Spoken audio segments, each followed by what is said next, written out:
이상입니다. 우리 하나님 말씀 시편 23편 1절부터 6절까지입니다.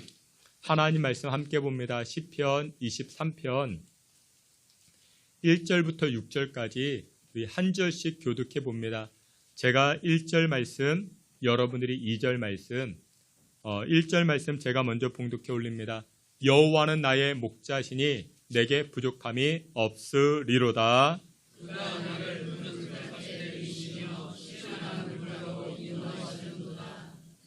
내 영혼을 소생시키시고 자기 이름을 위하여 의의 길로 인도하시는도다. 내가 사망의 음침한 골짜기로 다닐지라도 그를 두려워하지 않을 것은 주께서 나와 함께하시니라. 주의 지팡이와 막대기가 나를 안위하시리라. 주께서 내 원수의 목전에서 내게 상을 차려주시고 기름을 내 머리에 부으셨으니 내 잔이 넘치나이다. 내 평생의 선하심과 인자하심이 반드시 나를 따르리니 내가 여호와의 집에 영원히 살리로다. 아멘. 이 시간에 임마누엘 찬양대 통해서 하나님께 영광 돌리겠습니다.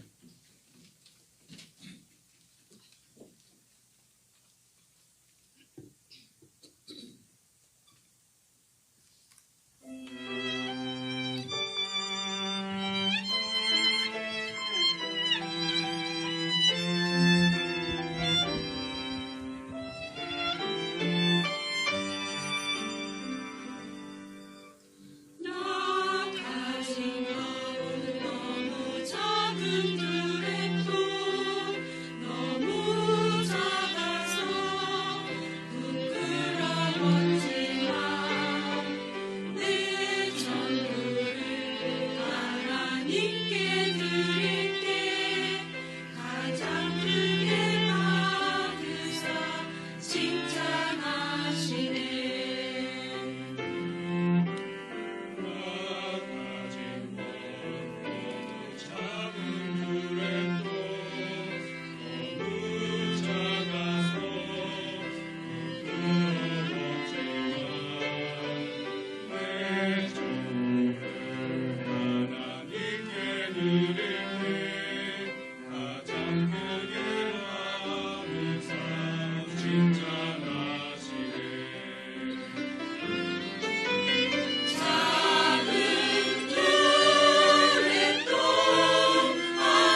기도합니다. 좋으신 하나님 아버지, 오늘도 저희들에게 생명의 꼴 말씀으로 인도하여 주시니 감사를 드립니다. 하나님, 이 찬송의 고백과 같이 날마다 우리의 가진 것은 연약하오나 말씀에 힘입어 승리하는 인생 살아갈 수 있게 주님 도와주시고, 이 시간 하나님의 말씀을 대할 때에 한 귀를 듣고 한 귀로 흘리기보다 말씀에 우리 심령에 새겨지게 하시고 순종으로 하나님 약속하시고 예비하신 하늘복을 받아 누릴 수 있게 은혜 나리워 주시옵소서. 예수님의 이름으로 기도하옵나이다. 아멘. 우리 오늘은 시편 23편 이 말씀을 가지고 우리 내 잔이 넘치나이다 라는 제목으로 주님 주시는 은혜 나누고자 합니다. 제가 신학교 입학하고 성령으로 충만해졌을 그때 일입니다. 뜨거운 첫 믿음 또한 첫사랑의 감격으로 만나는 사람마다 전도를 하곤 했습니다. 하루는 버스를 타고 뒷자리에 앉아 있는데 버스가 정류장에 서자 스님 한 분이 오르시는 겁니다. 어쩐지 그분이 내 옆에 앉을 것 같은 그런 느낌이 들었습니다. 근데 불안한 예감은 틀린 적이 없죠. 그분이 제 옆에 앉았습니다. 속으로 이분에게 전도를 해야 될 것 같은데 부담을 느꼈습니다. 어떻게 전도할까? 어떻게 말을 꺼낼까? 그래서 속으로 조용히 기도하는데 하나님 지혜를 주십니다. 때마침 제 가방 안에 자그마한 성경, 포켓 성경 있죠. 신약 성경. 그것을 꺼내서 읽고 있었습니다.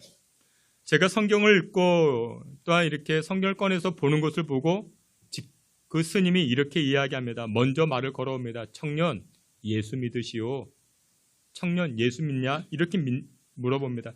예, 예수 믿습니다. 그랬더니 그 스님이 이렇게 이야기합니다. 아니, 왜 하필 예수님을 믿느냐? 라고 이야기합니다. 그래서 제가 또 이렇게 반문했죠. 아니, 그러면 스님은 왜 예수 안 믿습니까? 왜 제가 그렇게 이야기를 했습니다. 그러자 그 스님이 이렇게 이야기합니다. 기독교는 차원이 너무 낮다. 기독교는 차원이 너무 낮다. 이렇게 말하는 것입니다. 아니, 왜 그렇게 생각하십니까? 라고 묻자 스님이 이렇게 이야기를 합니다. 성경에는 원수를 사랑하라 그렇게 말하지 않았느냐? 성경에는 원수를 사랑하라 그렇게 말하지 않았느냐? 예, 그렇게 말하고 있죠. 성경도 예수님도 그렇게 말씀하고 있죠. 그러자 그 스님이 이렇게 이야기합니다. 우리 불교에서는 원수가 없다.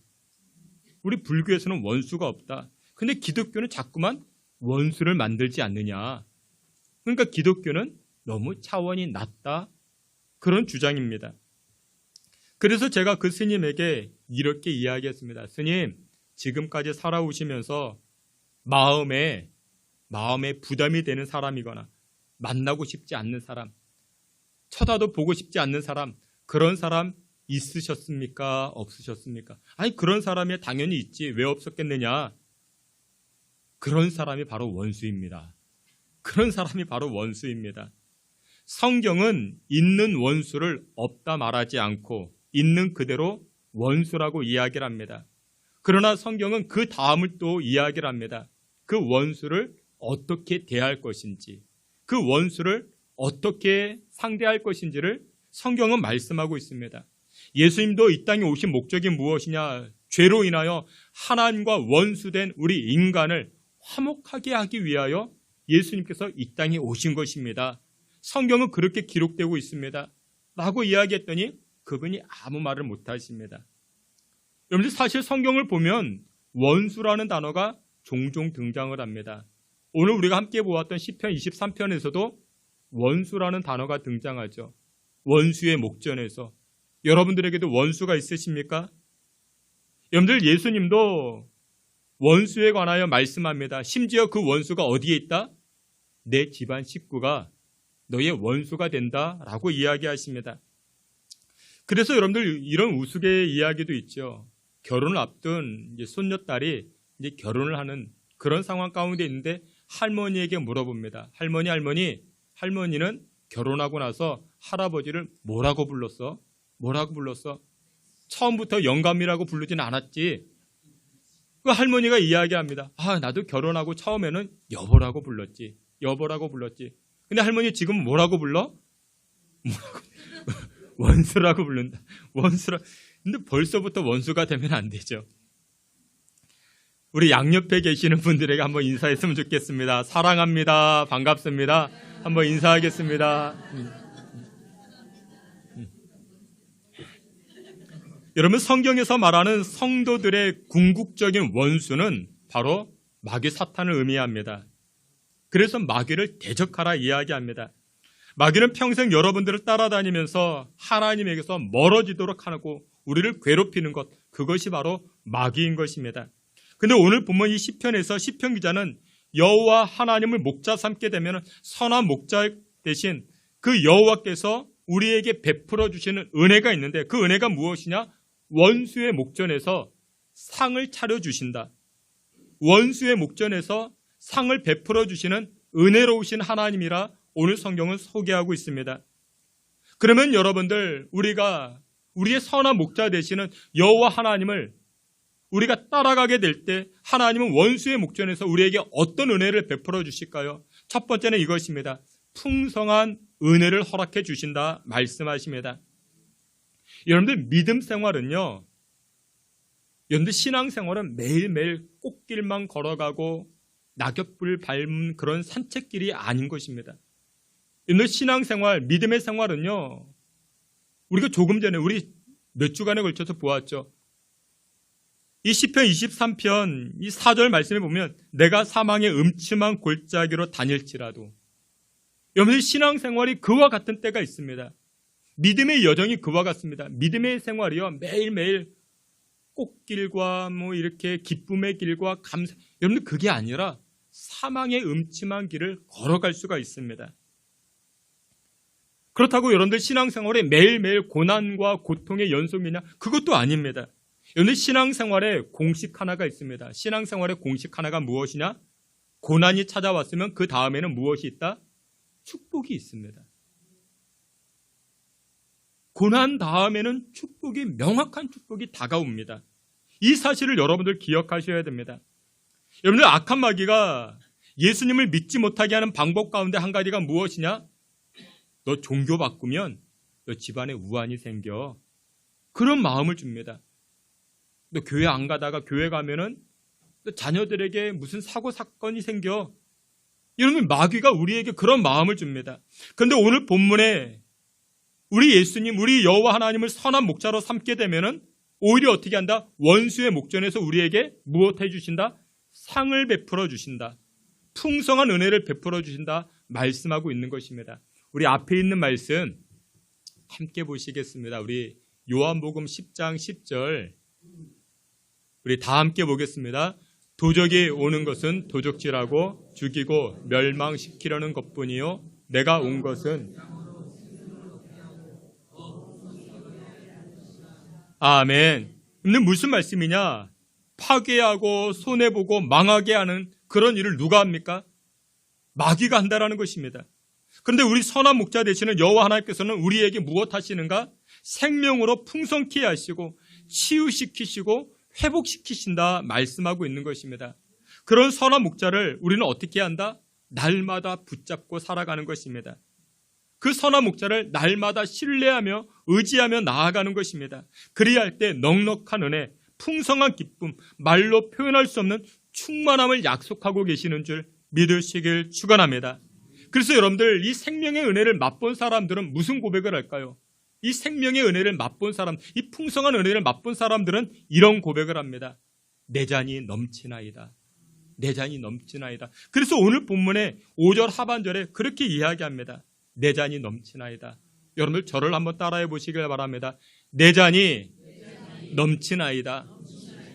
선한 목자 되신 여호와 하나님을 끝까지 신뢰하고 사망의 음침한 골짜기를 지난다 할지라도 그 하나님을 바라봄으로 말미암아 여러분들의 인생의 잔이, 가정의 잔이 넘쳐나시기를 주님의 이름으로 축원합니다. 실제로 이 팔레스타인 땅에서 자라나는 양들에게 있어서 가장 위험한 때가 언제냐? 고원의 방목지, 이 초원을 향해서 걸어갈 때 골짜기를 따라 걸어가기 시작합니다. 그 시기가 가장 위험하다 이야기합니다. 골짜기를 걸어가니까 여러분들 떨어질 수도 있고 발을 헛디딜 수도 있고 다칠 수도 있지 않습니까? 근데 이 양들이 이와 같은 고원지대를 가기 전에 먼저 목자들이 하는 일이 있습니다. 목자들이 무엇을 하는가? 이 양들보다 먼저 이 양떼들이 갈 만한 곳을 먼저 답사한다 합니다. 그 답사를 다녀옵니다. 양들이 먹을 만한 풀은 많은지, 양들이 마실 만한 물은 가득한지, 양들이 쉴 만한 바위들은 많이 있는지, 우리들을 보호할 수 있는 그와 같은 장소인지, 이 양떼들보다 목자가 먼저 그곳을 답사한다 이야기를 합니다. 주변을 깨끗하게 정리하고 옵니다. 그리고 나서 나중에 이 양떼들을 이끌고 간다라는 것입니다. 그래서 오늘 본문 5절에 보면 이렇게 이야기합니다. 우리 5절 말씀, 우리 다시 한번 우리 앞에 있는 말씀 함께 봅니다. 주께서 내 원수의 목전에서 내게 상을 차려주시고 기름을 내 머리에 부으셨으니 내 잔이 넘치나이다. 아멘. 그래서 여러분들 이 5절 중반에 내게 상을 차려주시고, 이 말씀이 여러분들 이 의미를 여러분들 깨닫습니까? 그러니까 무엇이냐? 목자는 먼저 답사한다라는, 먼저 준비한다라는 것입니다. 무슨 얘기냐? 여러분들 밥상을 차리기 위해서 주부는 어떻게 합니까? 준비합니다. 준비하죠. 여러분들 라면 끓일 때는 준비가 필요 없습니다. 그 라면은 금방금방 이렇게 먹을 수 있죠. 근데 여러분들 진수성찬을 먹으려면 어떻게 해야 됩니까? 준비를 해야 됩니다. 많은 노력이 들어갑니다. 수고가 들어가고 사랑이 들어가야 됩니다. 1시간 안에 뚝딱 만들어내지 못합니다. 여러분들 우리가 예배 끝나고 주일에 식사하죠. 주방부는요, 일주일 전부터 준비를 합니다. 그렇기 때문에 우리가 풍성한 식탁의 은혜를 경험하지 않습니까?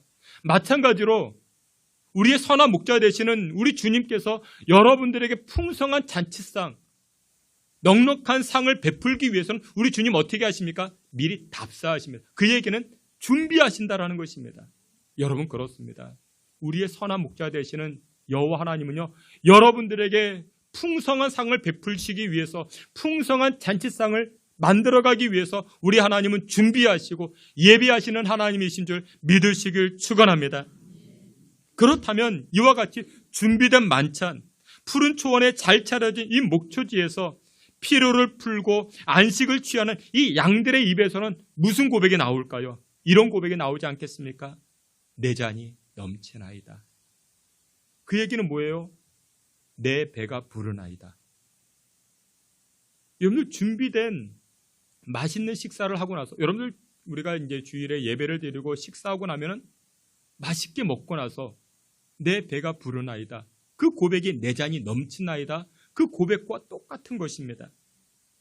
사도 바울도 이런 고백을 합니다. 사도 바울도 굉장히 많은 사망의 음침한 골짜기를 지나는 경우들이 많이 있었습니다. 그럼에도 불구하고 이 사도 바울이 빌립보 교인들에게 이렇게 고백을 합니다. 심지어 자기가 감옥 안에 갇혀있는 그런 상황 가운데에서 이 사도 바울이 빌립보서 4장 19절에 이렇게 고백을 합니다. 말씀 다 함께 봅니다. 나의 하나님이 그리스도 예수 안에서 영광 가운데 그 풍성한 대로 너희 모든 쓸 것을 채우시리라. 아멘. 신앙의 힘든 여정, 사망의 음침한 골짜기와 같은 그런 상황을 지나고 있으십니까? 그때 우리는 기억해야 됩니다. 나의 선한 목자 되시는 여호와 하나님은 나를 위하여 상을 준비하신데, 그 상은 어떤 상이다?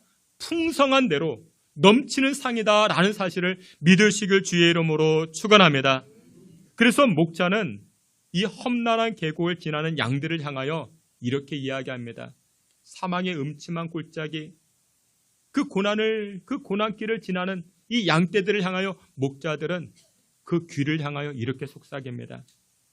야, 아무개야, 힘들지, 어렵지, 무섭지, 두렵지, 이 계곡길을 지날 때 고단하지, 조금만 참아, 조금만 참아. 이제 조금만 있으면 이 계곡길을 지나서 푸른 초원이, 잘 차려진 상이 너 앞에 당도할 것이야. 너에게 다다를 것이야. 이렇게 귀에 속삭이기 시작합니다. 주님께서 사랑하시는 귀한 성도 여러분들, 고난이 있으십니까? 사망의 음침한 골짜기를 다닙니까? 아, 나 힘들다, 나 못하겠다. 여러분들 내팽개치면 안 됩니다. 그때일수록 더욱더 우리는 신앙의 끈을 붙잡아야 됩니다. 나를 이끄시는 그 목자는 선한 목자이십니다. 그 선한 목자는 여러분들 향하여 무엇을 준비하고 계십니까? 풍성한 은혜의 상을 준비하고 계시는 줄 믿으시길 축원합니다. 그래서 여러분들 사망의 음침한 골짜기를 지난다 할지라도 이 선한 목자, 이 선한 목자를 신뢰해야 하시고 믿음의 끈을 붙잡고 십자가 끈을 붙잡고 승리하며 살아가시는 저와 여러분 되시기를 축원합니다. 두 번째로 우리가 원수의 목전에서 경험하게 될 두 번째 은혜는 무엇이냐? 완벽한 치유의 은혜를, 치유케 하는 은혜를 경험하게 된다 말씀합니다. 여러분들 믿음의 여정, 신앙생활 가운데에는요, 상처가 있습니다. 상처가 있을 수 있습니다. 여러분들 상처는요, 어디에나 있습니다. 세상에서, 직장 속에서도, 사회생활 속에서도 상처 있습니다. 교회 안에서도요, 상처가 있을 수 있습니다. 근데 여러분들 어리석은 것이 무엇이냐면 교회에서 상처가 있다고 어디로 가요? 세상으로 다시금 돌아갑니다. 여러분들 세상에도 상처가 있다고요. 세상에도 상처가 있는데 여러분들 세상에서는 무엇이 없습니까? 치료가 없습니다. 세상은 상처만 있습니다. 근데 교회에서는 상처도 있죠. 근데 교회 안에서는 상처도 있지만 무엇도 있습니까? 치료가 있습니다. 우리 하나님 치료해 주십니다. 우리 하나님께서 우리의 마음과 우리의 생각과 우리의 인생의 상처난 것들, 우리 육신의 상처들, 우리 주님은 선한 목자이시기 때문에 치료해 주십니다. 우리가 신앙생활 할 때요, 그런데 이 치료케 하는 은혜를 경험하셔야 됩니다. 치료케 하시고 회복시키시는 은혜를 우리는 예배를 통해서, 또 우리 말씀을 통해서 우리는 매일매일 경험해 나아가야 됩니다. 필립 켈러라는 목사님이 계십니다. 이분의 특징은 무엇이냐? 목사님이시면서 양들을 쳐봤던 목동의 경험을 가지고 있는 그와 같은 목사님이 이 필립 켈러 목사님이십니다. 여름철 양들이 여행할 때 양들을 공격하는, 양들을 위협하는 많은 요소들이 있을 수 있겠죠. 이리와 늑대, 곰, 사자 이런 것들이 나타나서 이 양을 해칠 수 있겠죠. 그런데 이 필립 켈러 목사님이 이야기를 합니다. 이리와 늑대보다 이 양들을 더 위협하는 요소가 있는데 그것이 무엇이냐? 파리떼라고 이야기합니다. 파리떼.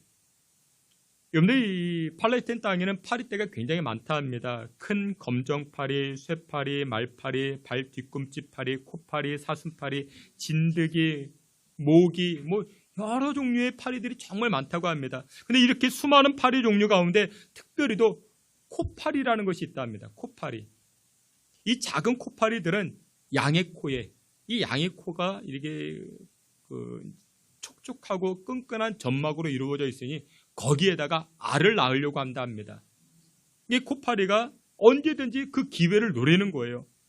양 주위를 윙윙거리면서 귀찮게 합니다. 그러면 이 양들은 이 파리떼를 피해가지고 도망 다니기도 합니다. 그런데 만약에 이 코파리가 양의 코에 알을 낳기라도 하면은 그 알은 며칠 만에 부화가 되어서 작고 가느다란 유충이 되어서 이 양의 머릿속까지 올라간다 합니다.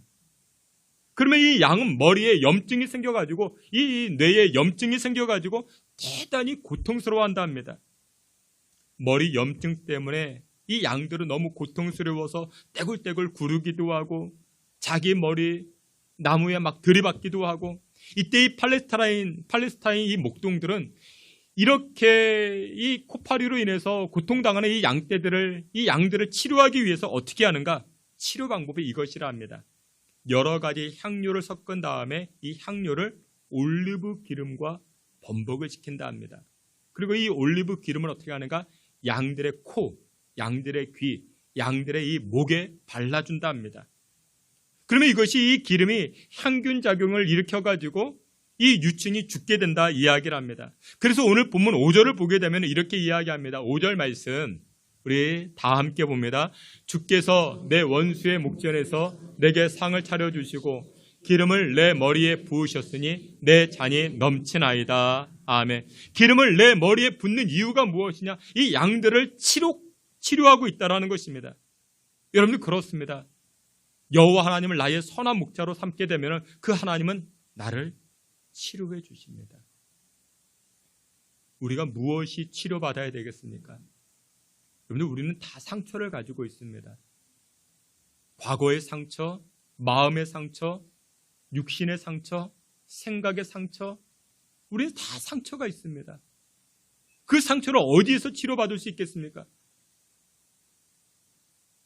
제가 어떤 분의 이야기를 들었는데 어떤 집사님은 6살 때 상처가 있대요.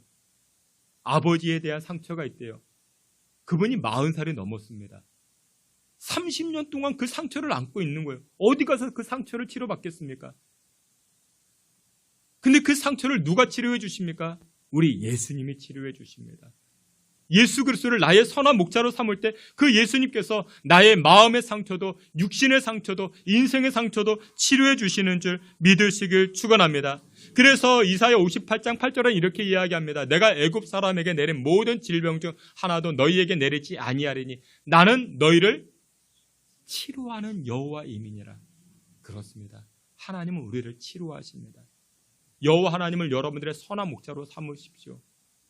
그리고 여호와 하나님만을 신뢰하십시오. 여호와 하나님께 가까이 가십시오. 그 하나님께서 보이지 않는 나의 상처, 보이지 않는 나의 인생의 흉터까지도 치료해 주시는 줄 믿으시길 축원합니다. 야고보서 5장 14절에도 이렇게 이야기합니다. 말씀 다 함께 봅니다. 너희 중에 병든 자가 있느냐?